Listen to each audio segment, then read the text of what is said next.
Pendant la guerre, les destructions, ben, c'est-à-dire qu'on a eu deux choses. On a eu, avant la libération, donc ça doit être en 40...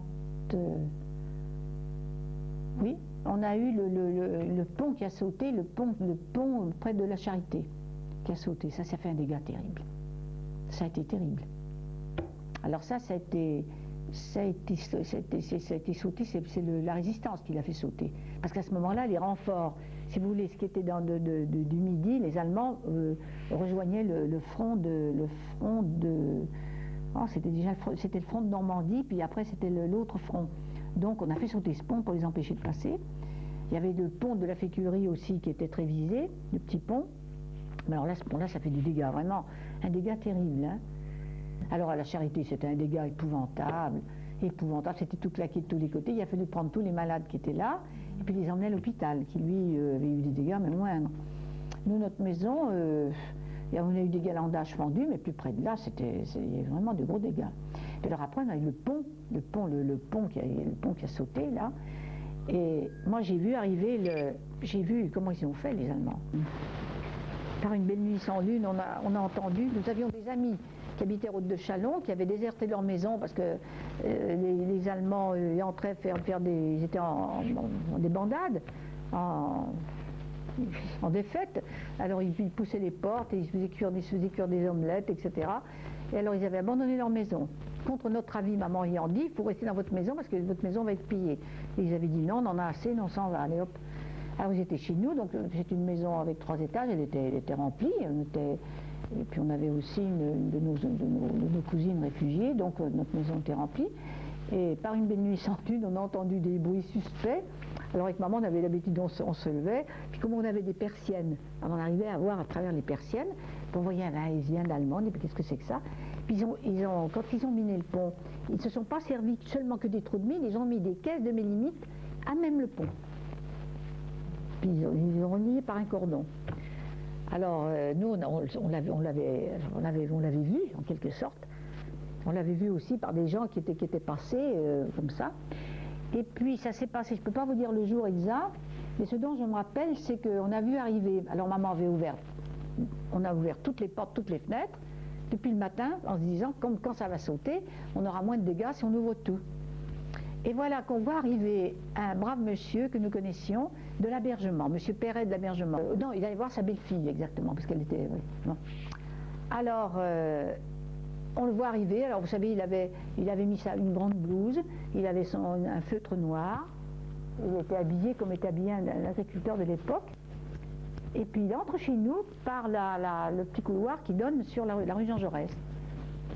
Et maman lui dit, mais que faites-vous là? Oh, il dit, je m'avançais.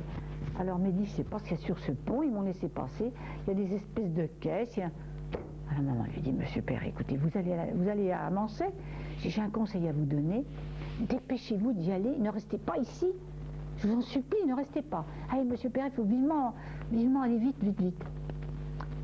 Alors, c'est ce qu'il a fait quand il est parti, et je pense que c'est le dernier piéton qui soit passé sur ce pont. J'en suis persuadée.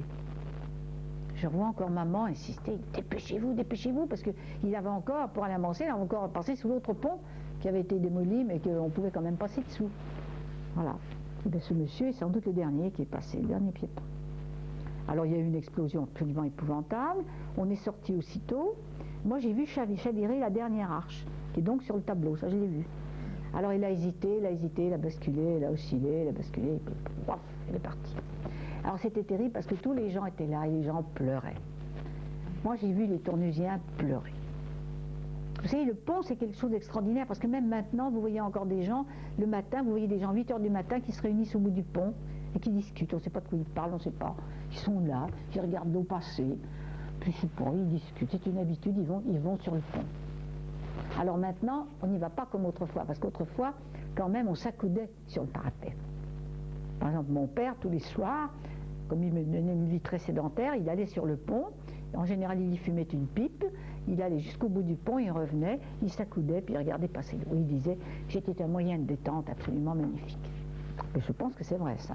Moi, ça m'arrive, j'ai gardé l'habitude, mais c'est bien, ils ont fait 2 espèces de petits refuges sur lesquels on peut quand même s'accouder. Autrement, on ne peut pas, sur le pont suspendu, on n'a jamais pu. Et la passerelle a été construite Alors la passerelle, moi j'ai connu monsieur, il s'appelait monsieur Charpentier, c'était amusant. C'est un monsieur qui chantait très bien, qui a donc construit cette passerelle. Alors ça c'était un événement, mais entre-temps on avait vécu le bac, une espèce de bac qui était drivé par deux prisonniers qui étaient d'origine mongole, deux espèces de aussi brutes là. Alors quand la Saône était très haute, il n'était plus question, on pouvait rester coincé de l'autre côté parce que là on ne pouvait plus passer, c'était toujours à cause du courant. En se disant la barque peut être embarquée, c'est quand même trop dangereux de faire ça.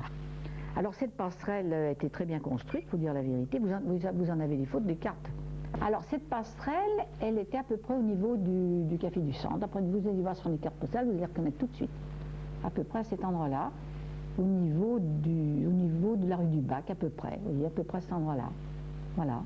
Alors c'était à sens unique, hein. On ne pouvait pas se croiser sur la passerelle. Mais les voitures pouvaient y passer. Des voitures y passaient, mais une seule voiture, si vous voulez. D'ailleurs, je crois qu'il y a eu un accident avec l'ex-empereur Baodaï, ou quelqu'un du Siam, je ne sais pas où, qui avait un costume bouffant, là. Un prince d'Extrême-Orient, là. Je me souviens de ça. Puis il y a eu des accidents sur la passerelle, c'est sûr. Bon, on fait jamais rien de très grave. Jamais rien de très grave. Enfin, elle nous a bien rendu service. Et elle a duré jusqu'à quand? Ah, ça, j'en sais rien. Mais c'était un bel ouvrage, vous savez, avec, je ne sais pas si vous avez vu sur les cartes postales, avec, pour briser l'effet du courant, c'était vraiment un très bel ouvrage, tout en bois, comme ça, c'était assez remarquable, hein, en vue.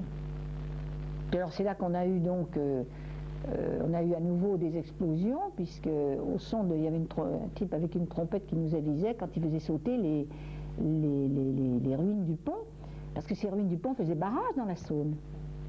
Ben, il a fallu déblayer tout ça. Alors là, si ma mémoire est bonne, c'est le génie américain et aidé aussi par du génie de la France, parce que je me rappelle avoir vu des gens du génie de l'armée de l'Âtre qui étaient là, et je me rappelle en avoir reçu à la maison parce qu'il y en avait deux qui venaient de Côte d'Ivoire. Alors ils étaient là, et je ne sais pas ce qu'ils faisaient, j'en sais rien. Ils ramassaient du débris, je ne sais pas ce qu'ils fabriquaient, j'en sais rien. Mais c'était long, hein. Alors, au coup de trompette, on ouvrait toutes les fenêtres, toutes les portes, et voilà. Parce que ça faisait du dégât quand ça sautait. Les ruines du pont faisaient barrage sur la Saône, hein. C'était une grosse affaire, cette affaire de pont, hein. Et puis alors c'est là qu'on nous a doté de ce pont en solde, en quelque sorte. Parce que l'État français n'était pas bien riche après tous ces tristes événements. Et normalement, ce pont, il devait durer pas plus de 30 ans.